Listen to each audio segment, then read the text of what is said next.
सरकार मुर्दाबाद, मोदी सरकार मुर्दाबाद, वापस लो, वापस लो, किसान विरोधी अध्यादेश वापस लो, मोदी सरकार मुर्दाबाद।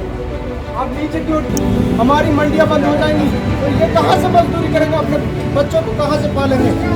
इसलिए हम इसका बहुत विरोध करते हैं। युवा कांग्रेस पूरी भाजपा सरकार द्वारा अध्यादेश लागू करने को लेकर देश भर में किसान, मजदूर और आढ़तियों का गुस्सा दिनों दिन बढ़ता जा रहा है। हालांकि सरकार इस कानून को किसान का रक्षक कवच बता रही है, लेकिन किसान इस बात पर आमादा नहीं है और लगातार इस कानून का विरोध किया जा रहा है। मेवात के बड़कली चौक पर भी शनिवार को कांग्रेसियों ने इस कानून का विरोध करते हुए भाजपा सरकार के खिलाफ जमकर नारेबाजी। पत्रकारों से बातचीत करते हुए कांग्रेसियों ने कहा कि भाजपा सरकार अध्यादेश लागू करके किसान, मजदूर और आढ़तियों को फांसी पर लटकाने का काम कर रही है। देखिए ये रिपोर्ट।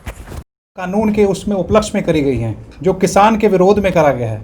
मोदी सरकार एक तरफ तो कहती है हम किसानों की हक की बात करते हैं, किसानों के साथ खड़े हुए हैं। आज मैं पूछना चाहता हूं मोदी जी, अगर आप किसानों के हक की बात करते हैं तो आप लोकसभा में जो आप बिल ऑलरेडी पारित कर चुके हैं जिसमें ना तो किसानों के एमएसपी का रेट तय किया जाता है, आप लोकसभा में आप जो बिल पारित कर रहे हैं उसमें अनाज मंडी को ख़त्म करने का काम कर रहे हैं। आज मजदूरों को ख़त्म करने का काम कर रहे हैं, किसानों को ख़त्म करने का काम किया जा रहा है। उसी बिल को आज आप चाह रहे हैं लोकसभा में भी पारित कर दिया जाए। मोदी सरकार जी, मैं कहना चाहूँगा अगर आप इस बिल को पारित करेंगे तो हम इस लड़ाई को सड़क से लेकर और आपके लोकसभा तक और राज्यसभा तक इस लड़ाई को लड़ने का काम करेंगे। अगर आज किसान अपनी फसल अगर एक न्यूनतम रेट पर जो केंद्र सरकार तय करके बेचती है, अगर उस रेट पे नहीं बेचता तो ये क्या करते हैं कि किसी भी रेट पर आज दलाल किसान की सरकार को जो किसान है उसको कम रेट पर अपनी ज़मीन बेचनी पड़ेगी। मैं पूछना चाहता हूं, जब किसान आज कम रेट पर अपनी ज़मीन बेचेगा, उसको अपनी फसल का सही दाम नहीं मिलेगा तो किसान क्या करने पे उपदाऊ होगा? किसान आत्महत्या करने की तरफ चलेगा। मैं पूछना चाहता हूं, आज कुछ पूंजीपतियों के हाथ में नरेंद्र मोदी जी चाहते हैं कुछ पूंजीपतियों के हाथ में इस पूरे देश को दे दिया जाए। आज इसीलिए ये बिल पारित करा गया है कि किसान अपनी फसल का किसान को सही रेट ना मिल पाए, जिसके लिए आज वही किसान अपनी ज़मीन उन्हीं पूंजीपतियों को गिरवी रख दिया जाए और फिर उसको वो किसान आज बर्बाद हो जाए।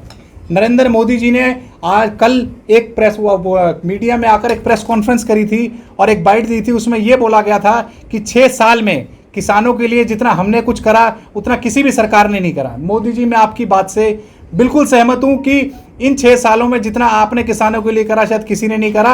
और क्यों? क्योंकि इन 6 सालों में जितनी आत्महत्याएं किसानों ने करी हैं उतनी शायद पहले कभी नहीं हुआ। जितना किसानों का आत्महत्या का दर है वो इन 6 सालों में बहुत करा गया। और किसानों को आप लगाइए, जितने भी ये पूंजीपतियों को बेचने का काम शायद किसी और सरकार ने नहीं करा। तो आपकी बात बिल्कुल सही कहना चाहता हूँ। आप ही की सरकार में आप ही के द्वारा केंद्र मंत्री रही हरसिमरत कौर बादल जी आपकी सरकार से इस्तीफा दे देती हैं।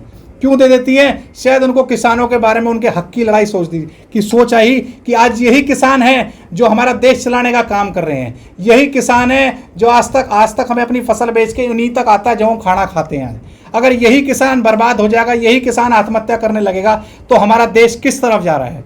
तो नरेंद्र मोदी जी, मैं आपसे विनती करता हूं कि आज इस बिल को राज्यसभा में पारित ना करा जाए और अगर आप पारित करेंगे तो हम इसकी लड़ाई लड़ने का काम करेंगे। और अगर फिर भी आप अपनी जिद पर अड़े रहते हैं तो नरेंद्र मोदी जी, मैं आपसे कहना चाहता हूं कि जब कांग्रेस की सरकार वापस आएगी तो आपके इस कानून को सबसे पहला हमारा काम होगा कि इस किसानों के खिलाफ जो काला कानून आपने पास किया है, इस कानून को रद्द करने का काम कांग्रेस सरकार करेगी। धन्यवाद।